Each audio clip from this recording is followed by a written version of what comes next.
Foundations of Amateur Radio. Over the past 9.5 years, I've been hosting a weekly radio net for new and returning amateurs. Called F-Troop, it runs every Saturday morning at 0000 UTC for an hour. Feel free to join in. The website is at ftroop.vk6flab.com. In making the better part of 6,000 contacts during that time, I've learnt a few things about how nets work and how there are built-in assumptions about how a contact is made. There are several things that seem universally accepted that are not actually supported by the evidence, and repeating them to new amateurs is unhelpful. For example, there's an assumption that on 2 meters there is signal reciprocity. By that I mean what you hear is what the other party hears. On HF, contrary to popular belief, this is also not universally true due to massive power and antenna differences, and signal reports on FT8 bear that out. For example, my signal is often reported at least 9 dB weaker than the other station. The reason that on 2 meters this isn't the case is because in general there is at least one other transmitter involved, the repeater.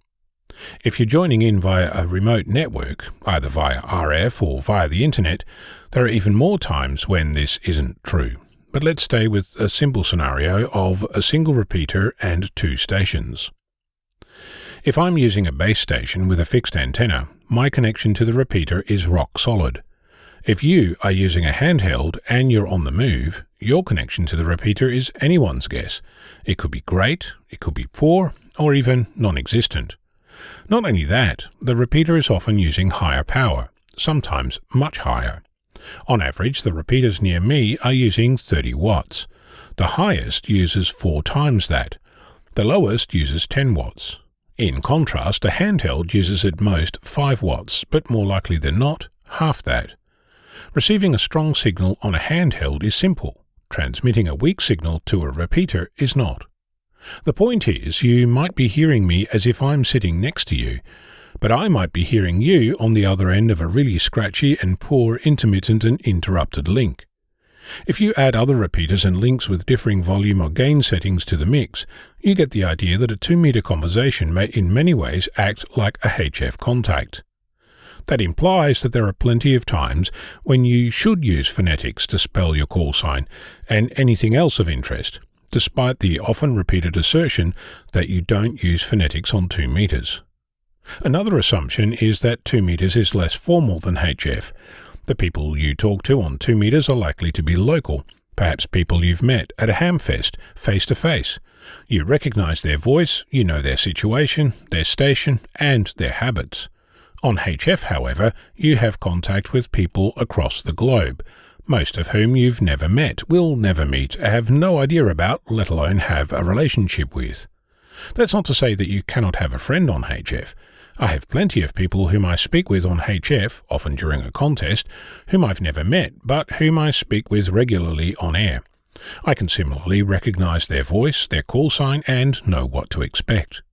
The point is that the more you look at the differences between 2 meters and HF, the more you realize that they are the same. Interestingly, as an aside, a contact on 10 meters or 15 meters can on plenty of occasions sound like a strong local FM contact. My advice is not to think of 2 meters as a, quote, special, quote, band, but to think of it as an amateur band with a set of conditions. By law, you're required to announce your call sign every 10 minutes, and at the beginning and the end of each contact.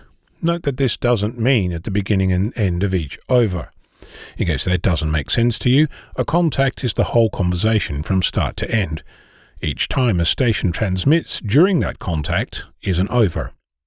You should vary how you identify yourself, using phonetics or not, at the minimum required interval or on every over, depending on the circumstances, not depending on the band. Look forward to making contact with you on whatever band. You can get in touch via email. cq@vk6flab.com is my address.